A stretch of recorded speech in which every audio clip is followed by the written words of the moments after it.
Il Covid spegne la tradizione dei pane e vin, la decisione di Arcade Stop, l'edizione 2021, il più famoso falò del Trevigiano, potrà essere seguito a ruota dagli altri a breve in tutta la Marca. Sindaco e alpini, decisione sofferta. In tutto il Veneto in queste ore si moltiplicano le rinunce, Zaia sullo stop al falò nel quale ogni anno è protagonista. Arcade ha fatto bene, impensabile poter organizzare questi eventi e gestirli. Diffusi i dati del contagio nelle scuole, la Marca è maglia nera con 1049 bambini tra gli 0 e i 14 anni attualmente positivi, 769 solo nella fascia scolastica, 7-14 anni. Primo sabato di riapertura per i grandi e medi negozi dopo l'ordinanza di Zaia, dal centro di Treviso ai paesi limitrofi, il commento dei clienti, più movimento in periferia rispetto al capoluogo. Il mercato settimanale di Treviso di nuovo a pieno regime dopo la versione ridotta della scorsa settimana, 4 aree ben distinte da varchi e transenne che hanno un po' disorientato i cittadini. Aperto in tribunale a Treviso il processo a carico del 43enne che posizionò 2 ordini alla sede della Lega, tensione all'esterno dove a manifestare solidarietà c'era un gruppo di anarchici. Sgominata dalla polizia una banda transfrontaliera specializzata in furti ai bancomat, 4 arrestati, colpi messi a segno tra Friuli e Veneto, nel mirino della banda Treviso e Venezia. Avvio del nuovo anno liturgico, ieri sera in Duomo a Treviso, cerimonia suggestiva alla luce delle candele, lettera pastorale del vescovo Tomasi incentrata sulla speranza e sulla riscoperta del senso di comunità. Bentrovati, buonasera telespettatrici e telespettatori di Antenna 3. Partiamo come sempre dai dati del contagio. Sono 3.132 i nuovi casi di positività nelle ultime 24 ore riscontrati in tutta la regione del Veneto, 1.186 come vedete dalla tabella soltanto nella giornata di oggi. 49 i decessi, 10 di questi si sono registrati in provincia di Treviso dove le positività sono state 447 nelle 24 ore, 163 soltanto nella giornata di oggi. Stabili in tutto il Veneto le terapie intensive, crescono ma in maniera più graduale rispetto alle settimane scorse i ricoveri in area non critica ed è in questo contesto che si posiziona la decisione senza precedenti del comune di Arcade. Stop al falò, stop al pane e vin del 2021. Non è un addio ma solo un arrivederci al 2022, quello della comunità di Arcade, il suo rito più popolare e partecipato, il principale della Marca, una decisione che potrebbe coinvolgere a ruota tutti gli altri. Parla da solo il pennone spoglio issato in piazza, attorno al quale la tradizione brucia la pira di rami e arbusti, un amuleto collettivo che non potrà valere per il 2021. Quest'anno ho il record di essere il primo sindaco che non inaugura il pane e vin di Arcade. Purtroppo siamo messi attorno a un tavolo con gli amici alpini, abbiamo valutato tutte le possibili soluzioni e alla fine il buon senso, che è quello che porta sempre a prendere le decisioni importanti, ci ha suggerito di evitare questa manifestazione. Impossibile garantire il flusso ordinato di migliaia di persone, l'assembramento nel pane e vin fa parte del rito, come sanno bene gli alpini. La gente è tantissima che arriva qui a Arcade, quindi sarebbe stato impossibile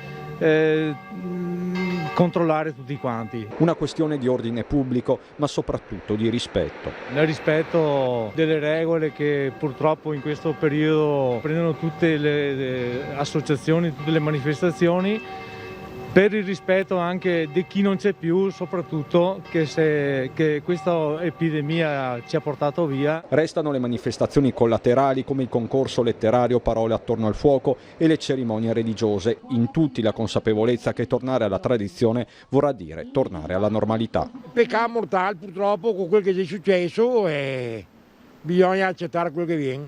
Ah, non avevo letto! Vabbè dai, un sacrificio così vale la pena per la salute, per la salute. E stanno, se non manco a vederlo, sarà per l'anno prossimo.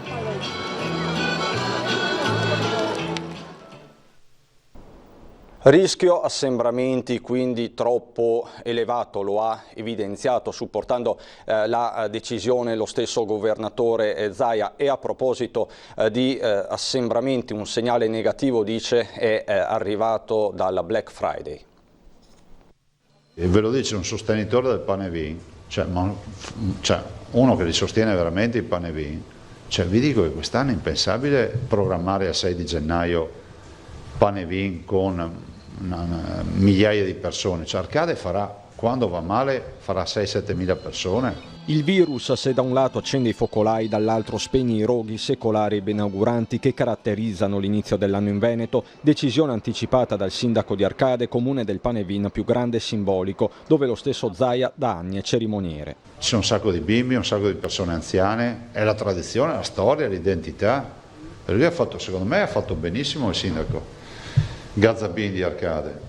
E immagino che sarà seguito da tutti gli altri. Inimmaginabile preservare la tradizione ai tempi del Covid, da Arcade a Noale, passando per le centinaia di manifestazioni in tutta la regione. Del resto il tema è proprio quello degli assembramenti, troppi anche nel giorno del Black Friday. Ieri non abbiamo avuto un bel segnale, proprio per nulla. Non posso pensare che adesso sia un problema avere la zona gialla, perché se non piace la zona gialla provatevi quella arancione. Non c'è nessuno che deve offendersi. Però è pur vero che se continuiamo con gli assembramenti i contagi continueranno a salire perché il virus c'è.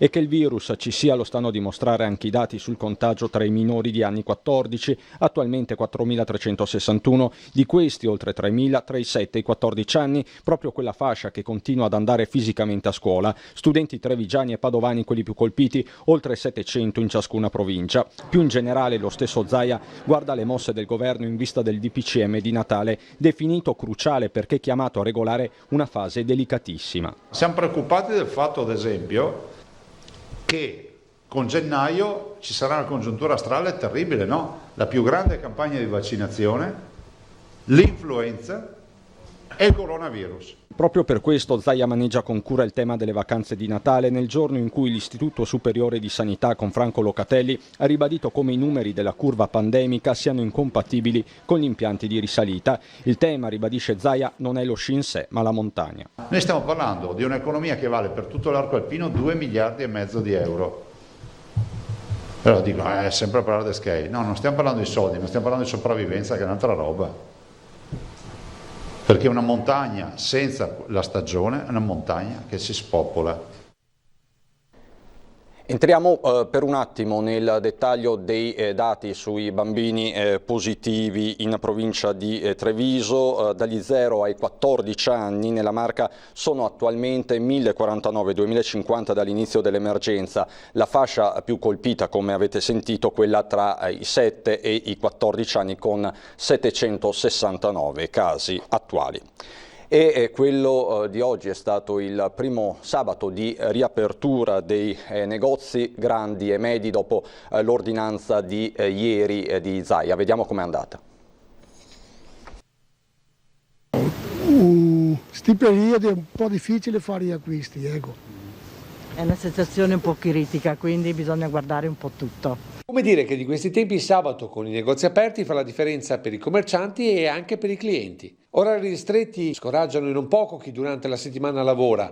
Ecco che il prefestivo riaperto anche per i grandi spazi per molti fa la differenza. È giusto che anche loro possano appunto tenere aperto al sabato, quindi sfrutto la possibilità, insomma. Siamo potuti venire a prendere quello che ci serviva, essendo che lavoriamo tutti i giorni, quindi non abbiamo la possibilità. Accessi e acquisti con controlli e sicurezza maggiorati, nella consapevolezza che le restrizioni decise sono indispensabili per il ritorno alla normalità. Nella sicurezza sicuramente si può. È una scelta, presumo, ponderata. E quindi ci si deve fidare di chi fondamentalmente ci sta governando. È contento che riaprano i negozi al sabato? Sì, va bene, sì. Ha dovuto fare un po' di coda per entrare? No, sono entrato subito, anche su altri negozi è andato tutto bene. Riaperture dei grandi negozi al sabato apprezzate per le aree commerciali quanto giudicate indifferenti per i centri storici come a Treviso. Riapertura dei grandi negozi come Queen anche il sabato, si sentiva la mancanza? No. Sinceramente no. No, è comodo adesso ma non è che fosse necessario. Ed è tornato a pieno regime anche il mercato settimanale di Treviso, con alcune scelte che hanno disorientato un po' i cittadini. Di là, signore.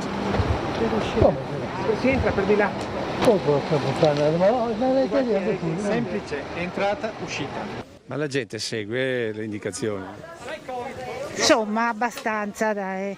Come marzo, bene, ma mi si ricorda distanze, mascherina, entrata, uscita, il solito. E quindi voi altri vi tocca? Mi tocca essere presenti, richiesti e ciappare parole, come al solito. Ma che vede? No. Ma come si trova col mercato qua? Da morire. Perché? Perché mi do da camminare di qua e di là, con la bicicletta, no per qua con la bicicletta, a piedi partire di là. Non posso. No, è giusto quello che ha fatto, per carità. È giusto, però non è per i vecchi, di sicuro. Come sta andando questo primo giorno di ritorno? Male, dai, ci siamo organizzati fra commercianti, ambulanti, come vuoi dire. Ma non troppo bene, sa. No. Non troppo bene. Un po'. Vabbè, però meglio di niente, no? Piuttosto sì. Piuttosto di stare a casa? Sì, proprio, è vero. Senta, ma la gente riesce a stare distanziata? È abbastanza... Sì, la gente capisce ormai, insomma, sarebbe inutile non capire queste robe, insomma. Anche perché se facciamo del male da soli... Contenta di esserci tornata. Riescono a mantenere le distanze? Così. Mi fa un po' ridere l'entrata e l'uscita per 2 metri e poi tutto mescolato, ma insomma, vabbè. Ma non c'è tanta gente. Ma la gente tiene le distanze? Ma insomma, non ci facciamo neanche caso. L'obiettivo nostro è quello di consentire di lavorare in sicurezza però, quindi tutelare la salute dei nostri cittadini e consentire anche agli ambulanti di poter fare un po' di incasso. Ogni giorno è un banco di prova. La cronaca giudiziaria si è aperto oggi a Treviso in tribunale il processo a carico dello spagnolo di 43 anni che nel 2018 posizionò 2 ordigni nella sede della Lega. Tensione all'esterno dove a manifestare c'era un gruppo di anarchici. Per fasci e padroni non servono prigioni, campi di lavoro, fucilazioni. Davanti al Tribunale di Treviso gli slogan e i proclami degli anarchici arrivati da diverse zone del nord Italia per manifestare la loro solidarietà a Juan Antonio Sorroche Fernández, lo spagnolo di 43 anni imputato davanti alla Corte d'Assise di Treviso. Prima udienza del processo per l'attentato dell'agosto del 2018, quando 2 ordigni esplosivi vennero posizionati all'esterno del K3 di Fontane, la sede provinciale della Lega. Il dispiegamento di forze, polizia e carabinieri è imponente, l'accesso a Palazzo di Giustizia consentito a pochissimi. Il primo ordigno, quello esploso, doveva servire per richiamare sul posto gente, forze dell'ordine, vigili del fuoco. Il secondo, il più devastante, rinvenuto solo qualche giorno dopo, a ferire, se non addirittura a uccidere. Per un puro caso nessuno passò di lì e lo innescò. A coordinare le indagini che hanno portato alla cattura nel bresciano dello spagnolo il sostituto procuratore della direzione distrettuale antimafia di Venezia, Roberto Terzo. All'esterno, mentre in aula depongono i funzionari di polizia, attendono di essere chiamati i testimoni, tra loro i radiofiera. La band trevigiana ha la sala prove proprio sotto al K3. Avete rischiato anche voi, quindi? Tantissimo. Cosa avete pensato quei giorni lì? Di averla, come dire, di averla scampata bella. In aula il parlamentare del Carroccio Giuseppe Paolin, uno dei leghisti che ha rischiato di imbattersi nell'ordigno posizionato sulla scala antincendio. È un fatto che è gravissimo, che lede il principio democratico della democraticità di uno Stato. È un episodio da condannare a 360 gradi. L'avvocato della Liga di Treviso, Stefano Trubian, ha chiesto e ottenuto la costituzione di parte civile. Abbiamo sentito i primi testi della pubblica accusa che hanno ricostruito i fatti per come si sono svolti, la gravità del fatto in sé, indipendentemente dall'accertamento della responsabilità, è particolarmente significativa, del resto lo si può evincere direttamente anche dalle missive che sono state indirizzate ai giornali in allora nell'agosto del 18. Voi fate politica, noi la guerra sociale, penso che si debba dimostrare che la comunità ha gli anticorpi democratici per opporre a quelle aberrazioni. Sgominata una banda transfrontaliera specializzata in furti ai bancomat, avevano colpito anche nel Trevigiano. Una banda formata da 4 cittadini rumeni sarebbero loro i responsabili di numerosi assalti ai bancomat tra Veneto e Friuli. I malviventi avrebbero messo a segno colpi anche nel Trevigiano e Veneziano. Gli uomini della squadra mobile della questura di Pordenone sono arrivati a loro dopo la segnalazione di un tentato furto allo sportello bancomat in via Vittorio Veneto a Pordenone. Quando i poliziotti sono arrivati sul posto, la banda era appena fuggita senza rubare nulla. Nell'istituto di credito era scattato l'allarme facendoli desistere. Da qui sono scattate le indagini che hanno portato gli investigatori in una struttura ricettiva del capoluogo della destra Tagliamento. Immediata la perquisizione. Nella stanza dove alloggiavano i 2 rumeni c'erano anche altri 2 connazionali. Sotto il letto, occultato, è stato trovato diverso materiale necessario per scassinare i bancomat. Le immagini del sistema di videosorveglianza della banca, visionato dagli investigatori, ha confermato che sulla scena del crimine c'era un'auto con a bordo i 4 stranieri giunti in Italia. Pur se incappucciate, le persone immortalate nelle immagini erano del tutto corrispondenti per abbigliamento ai cittadini rumeni. La banda è stata fermata, l'accusa è tentato furto aggravato con scasso. Le indagini continuano per accertare se sono loro i responsabili di altri colpi messi a segno con la medesima tecnica in Friuli e Veneto. E torna in carcere uno dei rapinatori che avevano messo a segno rapine e furti nel Trevigiano, Padovano e Vicentino. Si tratta di Cristian Gabrielli, 42enne, deve scontare una pena di 8 anni e 5 mesi.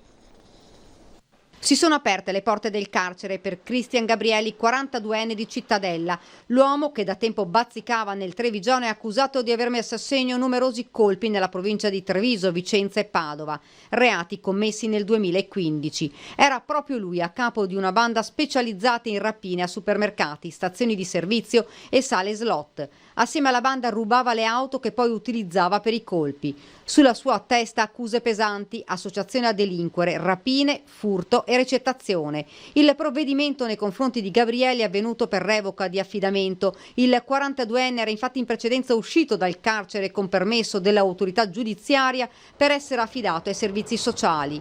Nelle ore scorse è arrivato il provvedimento restrittivo dall'autorità giudiziaria. L'uomo, rintracciato dai carabinieri del comando provinciale di Treviso, è stato portato nel carcere di Santabona. Fermato invece per un controllo a Treviso Adil Naid, algerino 37enne, autore di numerosi furti in abitazione messi a segno lo scorso ottobre nel Modenese. L'uomo, fermato a Treviso durante un controllo dei carabinieri, è stato portato nel carcere di Treviso.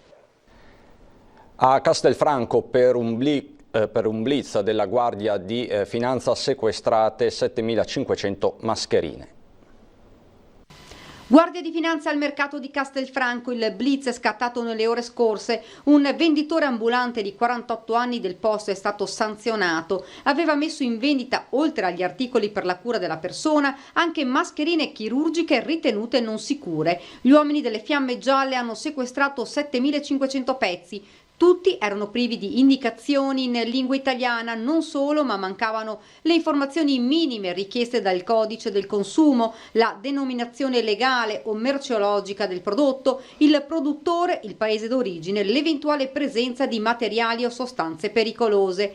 Mascherine dunque sequestrate e intanto proprio in questo periodo di maggiore intensità dell'emergenza Covid continuano serrati i controlli della Guardia di Finanza a contrasto dell'illecita commercializzazione di dispositivi di protezione individuale. I dispositivi in questo momento delicato e difficile sono fondamentali per cercare di arginare il più possibile il diffondersi del virus ed è assolutamente importante che le mascherine siano sicure e regolari.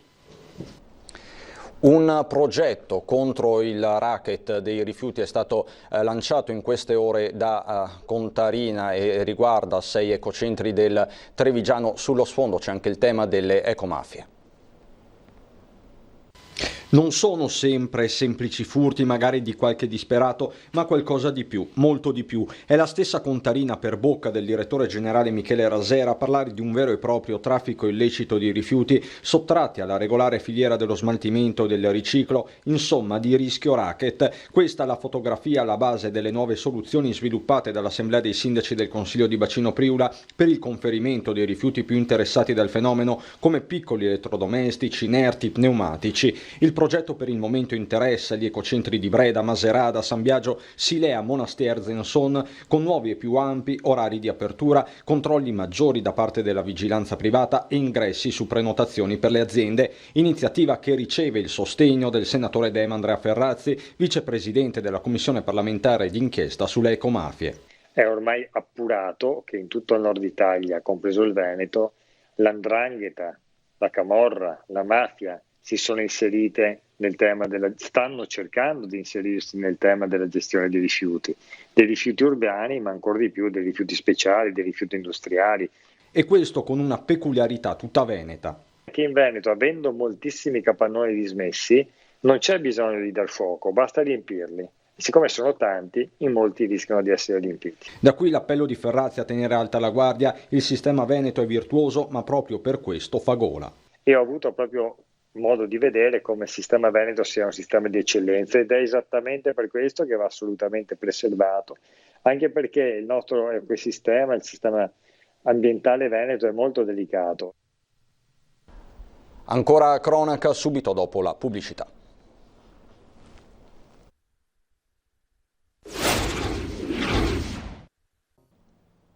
Di nuovo in studio per parlare di un protocollo presentato oggi a Ponte di Piave con cui 7 comuni dell'Opitergino Mottense uniscono le forze a favore delle imprese in difficoltà in questo momento di pandemia. Un aiuto non solo alle imprese del proprio territorio, ma dell'intero comprensorio in cui i cittadini si spostano e lavorano. Un'unica squadra per essere più forti, più efficaci, quella che mettono in campo 7 comuni dell'Opitergino Mottense. L'obiettivo è quello di sostenere le attività economiche e per farlo hanno siglato un protocollo che applica un principio di mutua solidarietà. Questa procedura permette alle partite IVA, a tutte le partite IVA, di poter accedere immediatamente al credito grazie alla garanzia che danno questi nostri 7 comuni insieme per un totale di 800.000 euro. Quindi davvero un fare squadra per andare incontro a tutti, quindi dall'autonomo al libero professionista, a tutti quelli che anche seguono la parte agricola. Ponte di Piave, Oderzo, Motta, Cessalto, Mansuè, Ormelle e Porto Buffolè, i centri che hanno sottoscritto l'intesa insieme a Cofidi e Confidi per favorire l'accesso al credito attraverso prestiti agevolati. Ogni comune mette €1 per ciascun abitante. Questa somma poi viene moltiplicata per 7, diciamo come la garanzia moltiplicata per 7 ad opera dei confidi, e poi una ulteriore moltiplicazione per 7 di garanzia la danno le banche, e quindi si arriva a un effetto moltiplicatore del 14, un effetto leva del 14. L'80% dell'importo stanziato da ogni amministrazione andrà a realtà produttive con almeno una sede operativa all'interno dei confini comunali, il restante 20% a imprese che operino in un'altra zona del comprensorio individuato dall'intesa. È un progetto rivolto intanto alle piccole e medie aziende, quindi con un prestito da 5 a 30.000 euro, con un iter burocratico molto semplificato. Possono accedere tutte le partite IVA ai nostri territori, i nostri 7 comuni, e quindi è un vantaggio e anche un buon segnale alle nostre aziende di fiducia e di supporto da parte anche dei comuni. Avvio dell'anno liturgico ieri sera nella cattedrale di Treviso. Questo il messaggio del vescovo Tomasi. Un momento importante perché facciamo il punto sul nostro cammino, un cammino nel quale non diamo programmi, non è tempo questo di programmi, ma indicazioni di fiducia e di speranza per vivere al pieno da cittadini e da cristiani questo nostro tempo. Un tempo buio che la luce della fede e della speranza illumina in tutti noi. Luce rappresentata dalle fiammelle che ardevano tra i banchi del Duomo ieri sera per l'avvio del nuovo anno liturgico della diocesi di Treviso. Un anno difficile, in un percorso impegnativo che continuerà anche per il 2021. Per questo con la celebrazione c'è stata anche la distribuzione della lettera pastorale del Vescovo dal titolo emblematico, Saldi nella Speranza. Una 50ina di pagine dove Monsignor Tomasi parte dal nostro tempo per poi richiamare più volte il termine relazioni. Abbiamo scoperto quanto la povertà di relazioni, il blocco di relazioni ci abbia fatto male, e abbiamo capito che noi siamo intessuti di relazioni. Non soli ma comunità dove nessuno deve essere lasciato indietro. Un messaggio rafforzato nell'esempio di 3 suore missionarie verso la terra d'Algeria che ieri sera hanno ricevuto la benedizione del Vescovo, esempio di relazione nel servizio al prossimo. Relazioni con Dio, tra di noi, con noi stessi, con il creato, con questa nostra meravigliosa casa comune. Ecco, queste relazioni sono il luogo dove il Signore viene a cercarci e vuole donarci la forza, il coraggio e la speranza. Ecco perché la linea guida del nuovo anno liturgico tracciata ieri sera dal Vescovo è una sola. E in queste relazioni in cui ci invitiamo gli uni gli altri a essere comunità, a stare assieme, a cercarci, a volerci bene, in queste relazioni vedo il vero programma pastorale di quest'anno. Andiamo adesso a Belluno.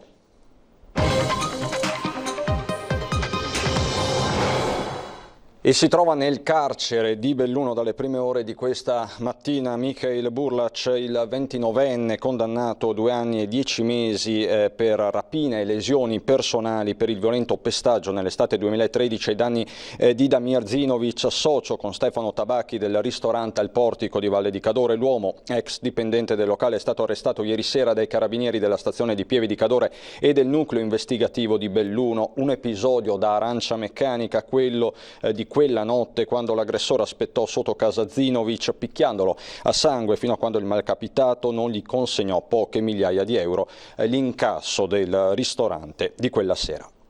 Restiamo in Cadore, ad Auronzo di Cadore, perché domani 1250 cittadini saranno sottoposti a uno screening di massa predisposto di concerto da Regione, ULSS, Dolomiti e Dipartimento di Prevenzione, al fine, questo l'obiettivo, di raccogliere quante più informazioni possibili sul cluster che si è sviluppato all'ombra delle Tre Cime.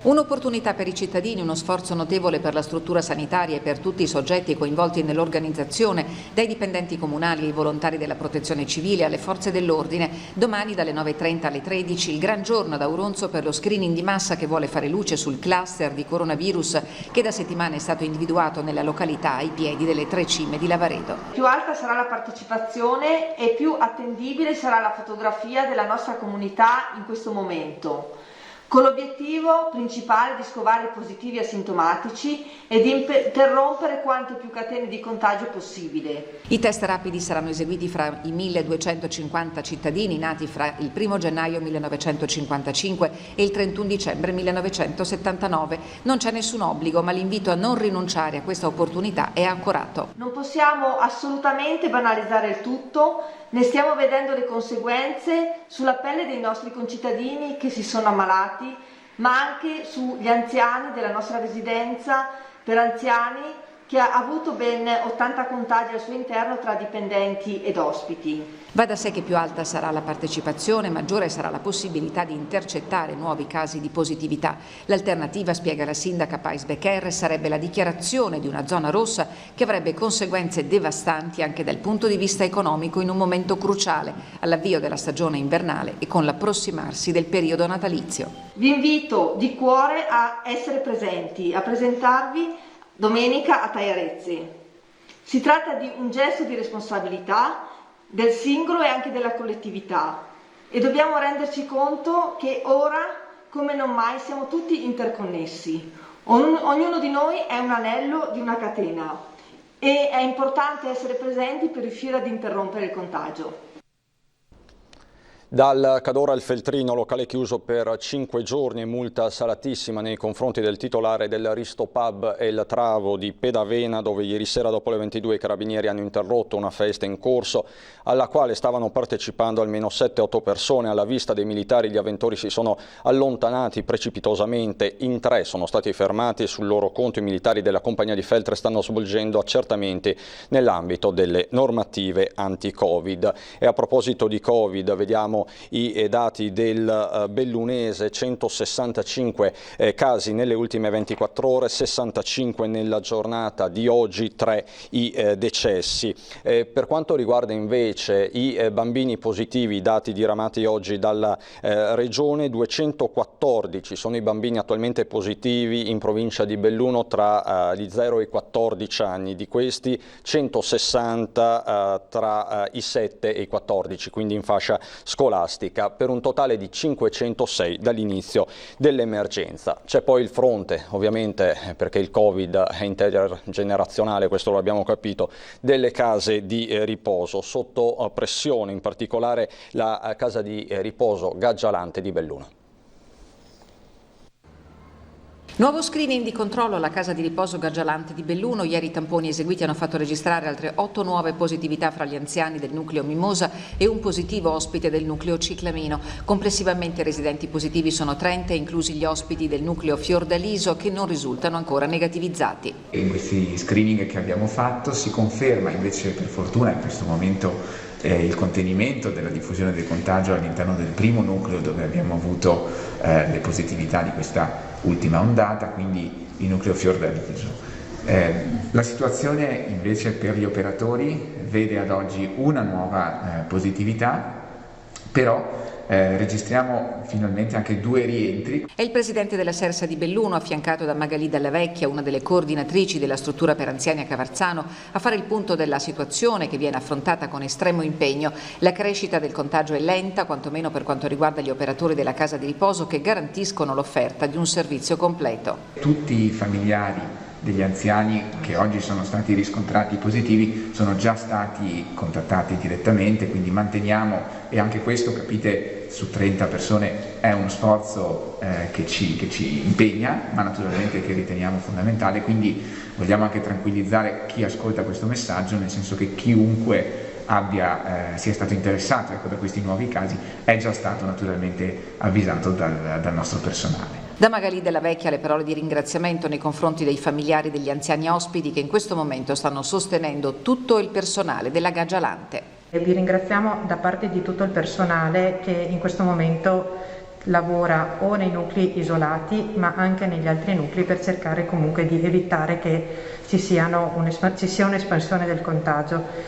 Ringrazio veramente di cuore tutti per le buone parole che sono state spese in questi giorni. Non ci sono aggiornamenti dell'ultima ora da Treviso e Belluno, è quindi tutto. Ritorniamo in diretta domani a mezzogiorno. Adesso ci sono le previsioni del tempo. Buon proseguimento di serata.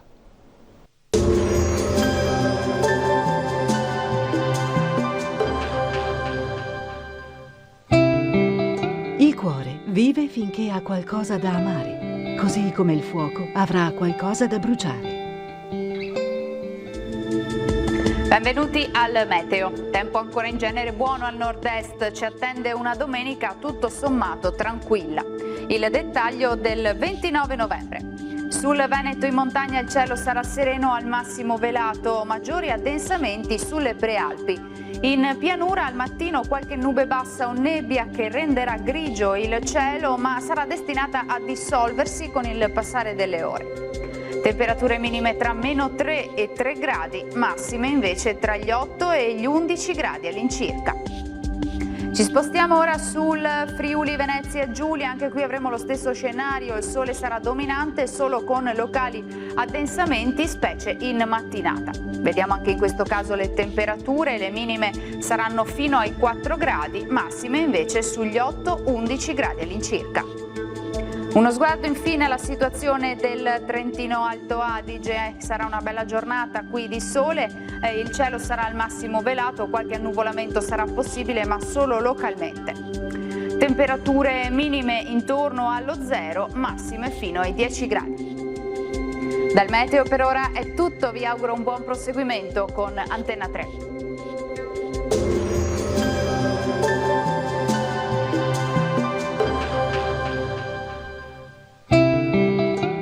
Il talento è scintilla, il genio, fiamma.